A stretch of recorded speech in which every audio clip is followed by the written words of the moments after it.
अच्छी शोरा की फहरिस्त है, कवियों की फहरिस्त बहुत अच्छी है। मैं रशीद भाई को और तमाम दोस्तों को इस वक्त मुबारकबाद दे रहा हूँ कि एक अच्छी फहरिस्त उन्होंने तरतीब दी और इस सर्द रात में गर्म शायरी सुनाने का उन्होंने हमें मौका फराहम किया। असलम घोरनपुरी साहब वो बातें कह रहे थे जिन बातों को बहुत से शरीफ लोग अपनी तन्हाई में भी कहना नहीं पसंद करेंगे, लेकिन ये मज़ाहिया शायर की खूबी है कि वो अपनी कमज़ोरियों को भी बहुत आज़ादी के साथ बयान कर देता है।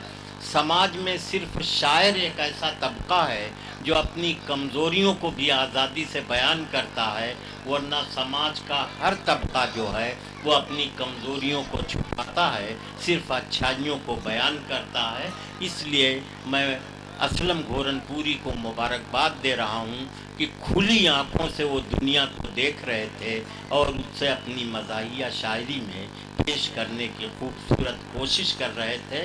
हालांकि खुली आँखों से कभी कभी देखने में नुकसान भी हो जाता है। कहा था मैंने आँखें बंद रखना, कहा था मैंने आँखें बंद रखना, खुली आँखों से धोखा खा गया ना।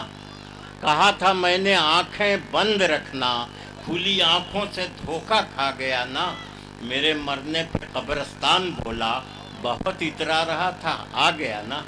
तो ये खुली आँखों का नतीजा होता है जिसे असलम घोरनपुरी ने अपनी शायरी में पेश किया।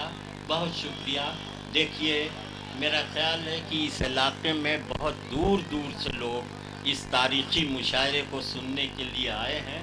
हम सब का इस्तकबाल कर रहे हैं और शुक्रिया अदा कर रहे हैं कि आज भी शायरी से, अदब से, कविता से, गज़ल से लोगों को इतनी दिलचस्पी है, इसलिए कि हमारी रूह को सुकून ये शायरी, ये कविता दिया करती है। मैं अब चाहता हूँ है शाने को खमदार गेसू से मतलब, मुसलमान से मतलब न हिंदू से मतलब, ख़यालात अच्छे तो भाषा भी अच्छी, न हिंदी से मतलब न उर्दू से मतलब। अच्छे ख़यालात, ताज़ा हवाएं जिधर से भी आएँ, हमें उनका इस्तकबाल करना चाहिए। हमारे कवियों में, कवित्रियों में प्रतिभा शुक्ला एक शायरा हैं, नई उम्र की एक कवित्री हैं, और मुझे पूरा यकीन है कि वो जब माइक पर आएंगी तो आप बहुत तवज्जो से, बड़ी इज्जत और बड़े एहतराम से उन्हें सुनेंगे। प्रतिभा शुक्ला नई उम्र की एक कवित्री, लेकिन अपनी पूरी सलाहियतें लेकर इतने बड़े मजमे में माइक पर हैं। आपसे गुजारिश है कि अदब और तहजीब के साथ उनका कलाम आप समाजा। सर्वप्रथम माँ शारदे के श्री चरणों में नमन करती हूँ। यशस्वी मंच को प्रणाम करती हूँ। आप सभी शुद्ध श्रोताओं को नमन करती हूँ। बहुत अच्छा कार्यक्रम चल रहा है। 4 पंक्तियों के माध्यम से आप सभी से जुड़ने का प्रयास करती हूँ। अगर कहीं पंक्तियाँ आपके मन को छुए तो आप सभी का आशीर्वाद चाहूंगी, मंच का आशीर्वाद चाहूंगी। पंक्तियाँ देखें कि खड़े हुए बैठ जाएं, बैठे हुए शांत रहे, शांति का दान दे के शांति बनाइए। कि खड़े हुए बैठ जाएं, बैठे हुए शांत रहे, शांति का दान दे के शांति बनाइए। यत तत सर्वत्र चिंतन को त्याग के एकाग्रचित होके मन मंच से लगाइए। कि श्रेष्ठ श्रेष्ठ कविगण मंच पे विराजमान, बारी बारी सुनकर सबको बुलाइए। प्रतिभा की दर्द भरी गीत सुनो मितवा, तो एक बार जोरदार तालियां बजाइए, एक बार जोरदार तालियां बजाइए। बहुत अच्छे, वाह वाह वाह। और 4 पंक्तियों के माध्यम से आप सभी से जुड़ने का प्रयास करती हूँ। आप सभी का आशीर्वाद चाहूंगी, मंच का आशीर्वाद चाहूंगी। पंक्तियां देखें। महफिल को सजा दूंगी आफताब की तरह, महफिल को सजा दूंगी आफताब की तरह, गुलशन को महका दूंगी मैं गुलाब की तरह, खुशबू की तरह सबके मन ऐसी समाऊंगी, खुशबू की तरह सबके मन ऐसी समाऊंगी। करते रहोगे याद मुझे की तरह, करते रहोगे याद मुझे ख्वाब की तरह। और 4 पंक्तियां आप सभी के बीच रखती हूँ कि रहती हूँ शांत शीशे में शराब की तरह, रहती हूँ शांत शीशे में शराब की तरह, बाहर निकल के आती हूँ तेजाब की तरह, सागर की तरह गहरी हूँ सीमा में बंद हूँ, सागर की तरह गहरी हूँ सीमा में बंद हूँ, बहती हूँ तेज नदियों के बहाव की तरह, बहती हूँ तेज नदियों के बहाव की तरह। क्या कहने, और वाह। यहाँ पर मातृ शक्ति विराजमान है, श्रोताओं में भी मातृ शक्ति विराजमान है। तब 4 पंक्तियां अपनी मातृ शक्ति के श्री चरणों में नमन करना चाहती हूँ। एक माँ जो है हमें पाल पोष कर बड़ा करती है, संस्कार सिखाती है, लेकिन उसको बुढ़ापे में किस तरह की यातनाएं सहनी पड़ती हैं, तब 4 पंक्तियां देना चाहती हूँ। आप सभी का आशीर्वाद चाहूंगी, मंच का आशीर्वाद चाहूंगी। पंक्तियां देखिएगा। माँ बाप से जिसको तनिक भी प्यार नहीं है, माँ बाप से जिसको तनिक भी प्यार नहीं है, दुनिया में रहने का उसे अधिकार नहीं है, सुख शांति की तलाश में कितना भी दौड़ ले, सुख शांति की तलाश में कितना भी दौड़ ले, तीनों ही लोक में कहीं उद्धार नहीं है, तीनों ही लोक में कहीं उद्धार नहीं है। और आप लोगों का आशीर्वाद मुझ तक नहीं पहुंच पा रहा है, एक बार तालियां बजाकर मुझे आदेशित करें आगे की कविता पाठ के लिए। इरशाद, इरशाद। और हम पवित्र स्थानों पर जाते हैं पुण्य कमाने के लिए, तब 4 पंक्तियां देना चाहती हूँ। पंक्तियां देखें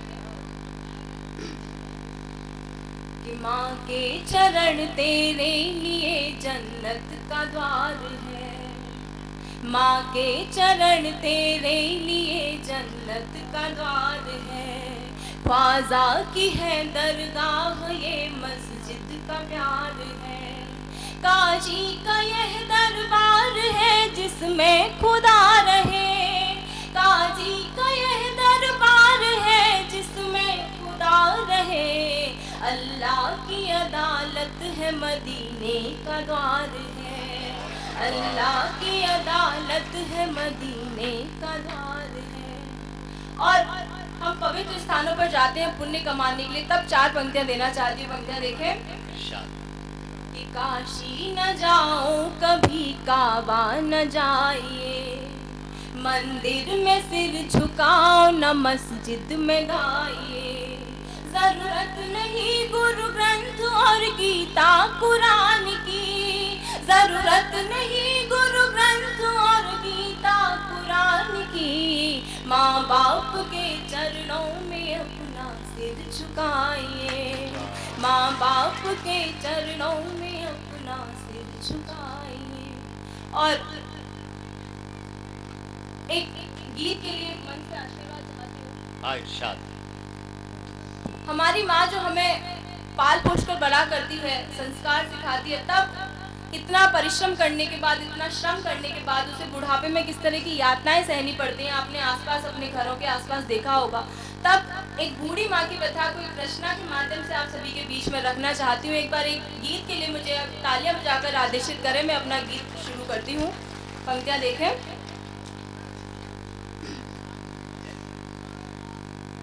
कि पुरखों की पुरानी पहचान भूलकर, पुरखों की पुरानी पहचान भूलकर, संस्कृति की आन बान शान भूलकर, ऋषि मुनियों की दी सौगात भूलकर, वेदों और पुराणों की बात भूलकर, वेदों और पुराणों की बात भूलकर, रोम रोम पर माँ का कर्ज भूलकर, माँ के लिए बेटे का भी फर्ज भूलकर, जमाने की रीत व रिवाज भूलकर, आत्मा की चीखती आवाज भूलकर, ममता की जंजीरों को तोड़ तोड़ कर, वेदों की लकीरों को भी मोड़ मोड़ कर, बूढ़ी माँ को सड़कों पे डाल देते हैं, बुढ़ापे में घर से निकाल देते हैं, बुढ़ापे में घर से निकाल देते हैं।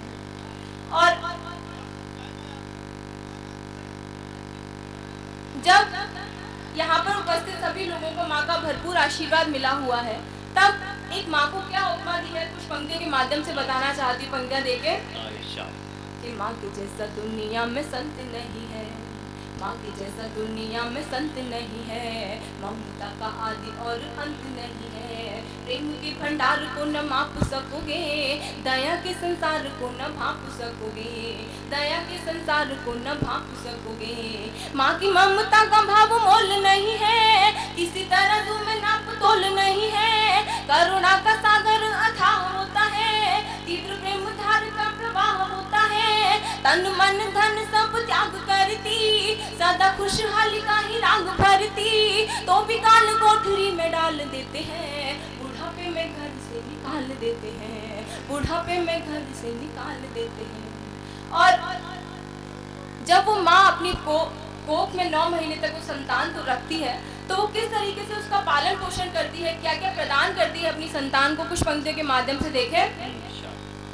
खून में से खून देती 9 माह तक, कि खून में से खून देती 9 माह तक, अंगों को मजबून देती 9 माह तक, सांस में से सांस देती 9 माह तक, गुप्त दूध पिलाती है 9 माह तक, गुप्त दूध पिलाती है 9 माह तक, बुद्धि में से बुद्धि का भंडार देती है, तिल तिल जोड़ा वो संसार देती है, बूंद बूंद खून भी पिटा के लिए है, प्राण भी न्यौछावर पिटा के लिए है, तो भी बासी रोटियां उछाल देते हैं, बुढ़ापे में घर से निकाल देते हैं, बुढ़ापे में घर से निकाल देते हैं।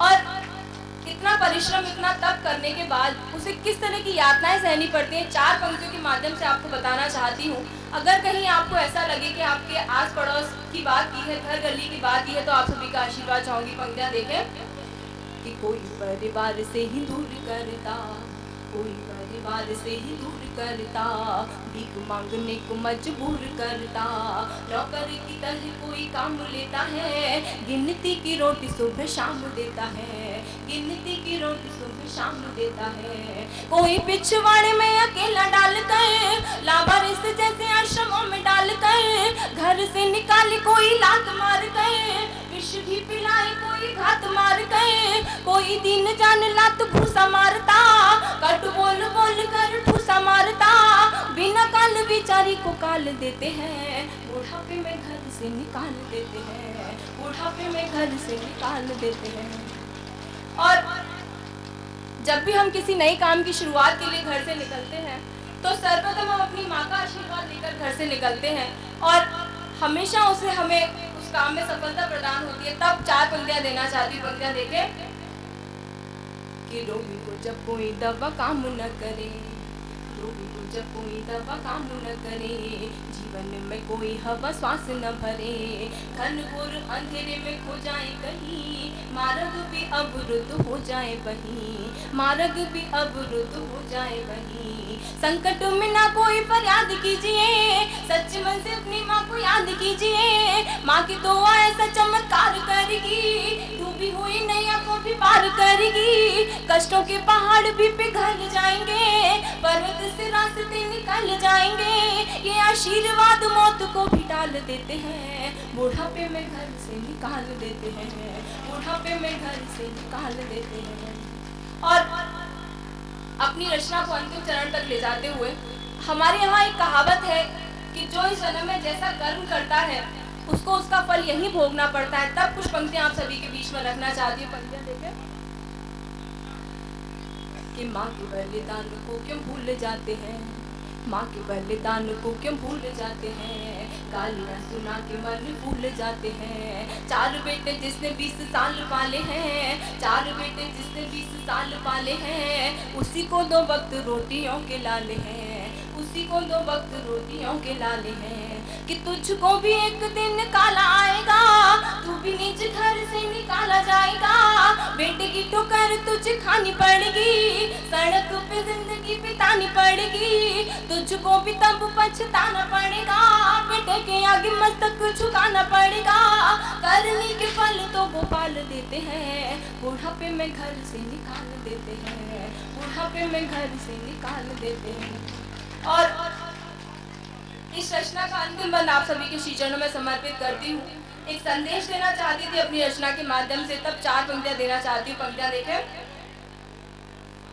कि मक्का व मदीना हरिद्वार न जाओ, कि मक्का व मदीना हरिद्वार न जाओ, मंदिर मस्जिद गुरुद्वार न जाओ, सच्चे मन से माता का सम्मान कीजिए, घर बैठे गंगा स्नान कीजिए, घर बैठे गंगा स्नान कीजिए। अर्थ धर्म काम मोक्ष माँ के चरणों में, कल्प तरु जैसा फल माँ के चरणों में, सारे पाप पल में उतर जाते हैं, कामी क्रोधी पापी सब उतर जाते हैं, चारों धाम सदा तेरे आस पास है, पारस मणि का घर में निवास है, ये चरण जीवन खुशहाल देते हैं, बुढ़ापे में घर से निकाल देते हैं।